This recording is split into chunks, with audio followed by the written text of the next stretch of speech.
Hello student, तो यहाँ पे क्वेश्चन है a wave is travelling along a string at an instant the shape of a string is as shown in the figure. ठीक है, at this instant point A is moving upward, which of the following statement is are correct.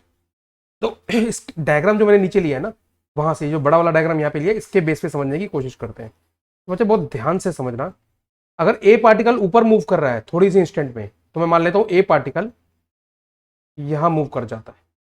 बात clear है? तो अगर यहां move कर जाता है तो अब ये जो वेव बनेगी ना, ये किस तरीके से बनेगी? देखो कुछ ऐसे बनेगी, ये इस तरीके से। मैं एक जस्ट एक आइडिया लेके चल रहा हूं, इस तरीके से ये वेव बनने वाली है ना, इस तरीके से, क्योंकि ए पार्टिकल ऊपर की तरफ मूव कर रहा है।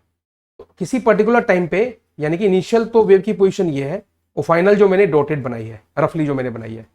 अब बात को समझिए, इनिशियल और फाइनल देख के आपको पता चल रहा है कि वेव किस तरह मूव कर रही है, नेगेटिव एक्स डायरेक्शन में। ये बात क्लियर है आपको? वेव किस तरह मूव कर रही है, नेगेटिव एक्स डायरेक्शन में। तो जो ऑप्शन नंबर ए है, ए क्या है, the wave is travelling to the right, नहीं, रॉन्ग है ये, है ना। वेव राइट की तरफ ट्रेवल कर ही नहीं रही है। पार्ट बी देखो इसका, या ऑप्शन बी देखो, राइट और रॉन्ग हमें बताने हैं।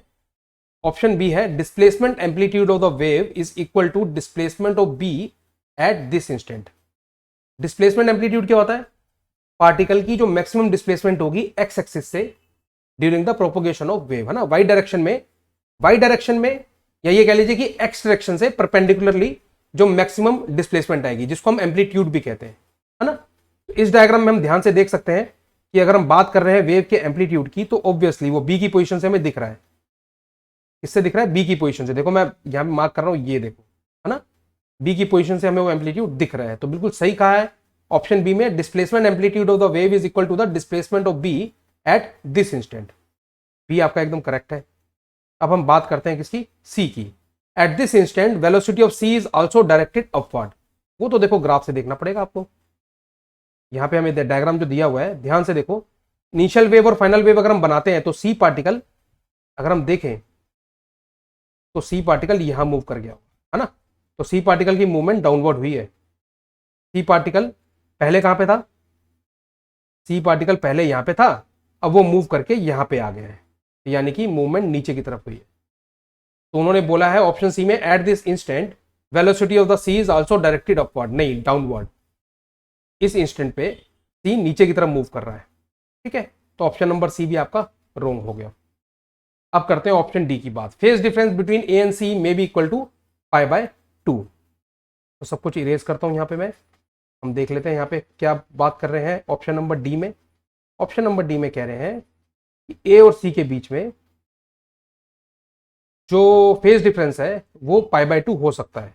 देखिए वेव के अंदर, नॉर्मल कोई आप वेव लेते हैं, वेव के अंदर आपको बता दूं कि कैसे क्या क्या हमको देखना होता है। ये देखो, ये होती है लोकेशन λ/4 की, ये होती है लोकेशन λ/2 की, ये लोकेशन होती है λ/4 प्लस λ/2 की, यानी 3 λ/4 की, और ये होती है लैम्डा की। और फेज अगर देखने हैं आपको, ठीक है, तो ये जो होता है यहाँ पे π/2 होता है ना। कैसे लिखें इसको ग्राफ में, किसी और कलर से मैं लिखता हूँ ताकि आपको थोड़ा सा भी कंफ्यूजन ना हो, ठीक है। यहाँ पे π/2 होता है, यहाँ पे पाई होता है, यहाँ पे 3π/4 होता है, और यहाँ पे कितना जाता है, ठीक है, सॉरी 3π/2 होता है। कितना होता है? 3π/2 होता है, और यहाँ पे कितना आ जाएगा, 2π आ जाएगा।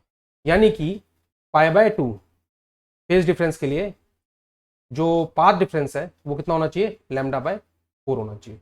तो अगर ए और सी के बीच में ये जो डिफरेंस है, ये अगर λ/4 का है, तो आपका फेज डिफरेंस कितना होगा, π/2 का होगा। तो मे बी यस, हो सकता है phase difference between A and C may be equal to π/2 हो सकता है। कंडीशन मैंने आपको बता दी है। तो डी ऑप्शन आपका करेक्ट है, क्योंकि मे बी लिखा है, मस्ट नहीं लिखा। अगर मस्ट की बात होती तो फिर इनको डाटा देना पड़ता कि ए और सी के बीच में λ/4 का डिफरेंस है या कितना पार्ट डिफरेंस है ना, ठीक है ना। I hope it is clear to you कि ऑप्शन बी और ऑप्शन डी करेक्ट है, ऑप्शन ए और ऑप्शन सी इनकरेक्ट है। I hope I have answered your question. Thank you very much.